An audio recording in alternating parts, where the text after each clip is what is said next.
अपनी सगी औलाद के होते हुए ओल्ड एज होम में सहरो इफ्तार करने वाली बेसहारा माएं। सब लोग होते हैं लेकिन अपना नहीं होता कोई भी। भाई के घर गई, भाभी ने भी, बहन ने भी कहा कि नहीं मैं नहीं कर सकती। मैं रोल गई जिम्मे कख गलियां भी हमने अपनी जनते घर से निकाल रहे हो। जिस घर में माँ नहीं होती है वो घर कैसा होता है, वो बड़ा ही अजीब यकीनन होता होगा। और वो माएँ जिन्होंने सारी ज़िंदगी अपनी औलाद के लिए या अपने घर वालों के लिए सहरी बनाई होती है, इफ्तारी बनाई होती है, जब उनके घर वाले उनसे बिछड़ जाते हैं, फिर ओल्ड एज होम में आते हैं, तो यहाँ पर किस तरह से सहर इफ्तार करते हैं और अपने घर को कितना याद करते हैं। आपकी फैमिली में कौन कौन था यहाँ पे आने से पहले? ये मेरे 4 बेटे। 4 बेटे हैं? जी 4 बेटे। तो बेटों की उम्र कितनी है? बड़े हैं, बड़े हैं। आपकी तरह हैं सब। तो आप अलहदा कब हुई थी? कितने साल? अलहदा हुई थी उस वक्त तकरीबन उनकी उम्र कोई 18 साल थी। तो मैंने फिर बच्चों से कहा कि मैं अकेली हूँ, बीमार भी हो गई थी, बहुत ज़्यादा बनी गए मेरे पास, उन्हें पता ही नहीं था। तो उसके बाद फिर मैंने बच्चों से कहा कि आप लाहौर मुझे अपने पास ले आए। कहते हम ये इतना भी हम अफोर्ड नहीं कर सकते कि आपका फिर ख्याल कैसे रखेंगे, हमने तो काम पे जाना है। 4 बेटे मिलके एक माँ को अफोर्ड नहीं कर सकते? नहीं कर सकते भी, उनकी आमदनी इतनी थी। कहती इधर मकान लेंगे तो फिर भी तो आप अकेली रहेंगी। तो मैं फिर इधर आ गई। वक्त को कितना जालिम देखा आपने? वक्त की नज़ाकत जो है वो बदलते देर नहीं लगती, कभी अच्छा वक्त, कभी बुरा वक्त।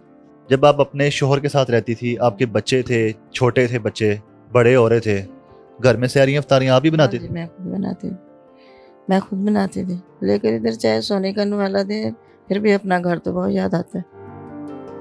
एक माँ जब अपने बच्चों के लिए सहरी इफ्तारी बनाती है तो बड़े प्यार से बनाती है कि मेरा बेटा पराठे खाएगा, दही खाएगा, साथ सालन खाएगा। इफ्तारी में जितने शौक से आप बनाती थी, अभी वो किस तरह याद आते हैं? याद आते हैं। बहुत परेशानी होती है जब सहरी करते हैं, इफ्तारी भी करते हैं और सब लोग होते हैं लेकिन अपना नहीं होता कोई भी। माँ जी बताइएगा कि आपके घर में कौन कौन है, कैसे यहाँ पर ओल्ड एज होम? हाँ मैं दस दी पे मेरा खामन जगह फौत हो गया, मेरी औलाद नहीं हुई। मैं 26वें मकान च आई बैठी हूँ, 27वें मकान च मैं रोल गई जिम्मे कख गलियां भी हमने। घर वाले कोई नहीं है? मेरे घर वाले कोई नहीं है, ना मामा ना चाचा ना ताया ना फुफी ना मासी, कोई भी नहीं। रमजान ਤੁਹਾਡਾ ਪਹਿਲੇ ਕਿਹੋ ਜਿਹਾ ਗੁਜ਼ਰਦਾ ਹੁੰਦਾ ਸੀ? ਸਹਿਰੀਆਂ ਇਫਤਾਰੀਆਂ ਇੱਥੇ ਕਿਹੋ ਜਿਹਾ? मेरा रमजान माशाल्लाह मैंने दुनिया आके दावतां दिंदी सी, मेरा आके करवा जाती सी। ਤੁਸੀਂ ਇਕੱਲੇ ਰਹਿ ਗਏ ਹੋ? मैं कल्ले रह गई हूँ। खुशियाँ मनाते फिरते हैं सब लोग ईद की, हमको फकत खुशी है सजनों की दीद की। आप इस ओल्ड एज होम में कैसे आई हैं? ओल्ड एज होम में तो क्राइसिस ही थी, बस मतलब हालात ख़राब थे इस वजह से कि मैं जॉब करती थी और कोरोना के दौरान जॉब्स डिस्टर्ब हुई थी काफ़ी। तो फिर मुझे कहीं जगह नहीं मिली।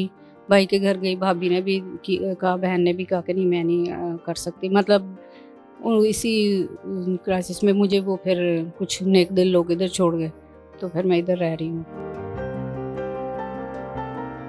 आपने क्या देखा है कि आपकी ज़िंदगी में जो एकदम से टर्न आया है, इसका कोई आपको अंदाज़ा था कि इस तरह हो सकता है, या आपने किसी और को देखा हो आपकी ज़िंदगी में और आपको लगता हो कि ना ये किसी के साथ भी हो सकता है, या अब आप मतलब इस टाइम सोचती हैं कि ये ऐसा भी हो सकता है?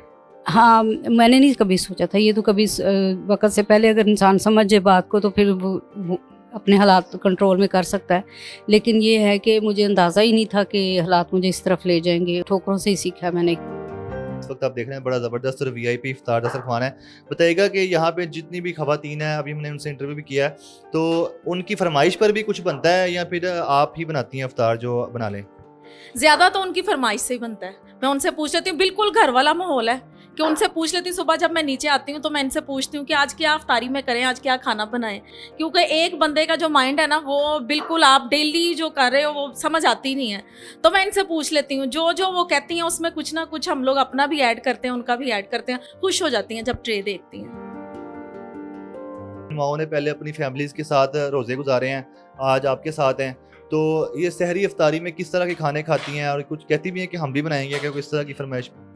शौक तो बहुत ज़्यादा होता है कि हम लोग भी काम करें आपके साथ बाजी। फिर भी मैं किसी ना किसी को कह देती हूँ कि आप ये धनिया बना दें, ये इसको ये स्लाइस को वो बटर लगा दें, बस ऐसे ज़्यादा काम नहीं कि उनका दिल लगा रहा है और वो सोचे ना कुछ। ठीक है, तो इनकी तादाद कितनी है और क्या हर साल ही इस तरह से यहाँ पर इफ्तार सहर करवाया जाता है? ये माशाल्लाह से लाहौर सेंटर में जो बिनते फातिमा का ये लाहौर सेंटर है उसमें 30 माएँ हैं और हर साल ही ऐसे होता है। बहुत ज़्यादा गहमा गहमी और रौनक लगी होती है। मैं और मेरे बच्चे भी साथ इन माओं के वो बड़े मज़े से हम लोग कर रहे होते हैं कि इनकी दुआएं हैं और एक एक आंसू से आप यकीन करें कि जब इनके आगे ट्रे रखा जाता है ना, एक एक आंसू से दुआ कर रही होती हैं और जब पूछो तो यही कहती हैं कि बाजी इतने मज़े की चीज़ें हैं, पता नहीं घर वालों ने खाया होगा नहीं, पता नहीं मेरे बेटे ने खाया होगा कि नहीं, बस दुआएं बड़ी हैं इनकी। अभी तो सबसे पहले ज़्यादा वही हैं 5-5 साल से जब से मैंने लाहौर ब्रांच स्टार्ट की है। जाने वालों घर वालों को जो लेके जाते हैं उनकी तादाद बहुत कम है। मेरे ख्याल से अगर मेरे पास 30 माएँ हैं ना, एक साल में उसमें से एक कोई होंगी जो घर वाले ले जाएंगे, अबल तो डेथ से ही जाती हैं। इनके कोई मिलने वाले नहीं आते माओ? नहीं, कुछ ने तो हमारे नंबर ही ब्लॉक कर दिए हुए हैं। अल्लाह पाक उनको भी नेकी की हिदायत दे, तो अल्लाह पाक इनके लिए भी आसानियाँ करे और इनके दुख जो हैं वो अल्लाह पाक इस रमज़ान के सदके अल्लाह पाक इनके दुख दूर कर दे।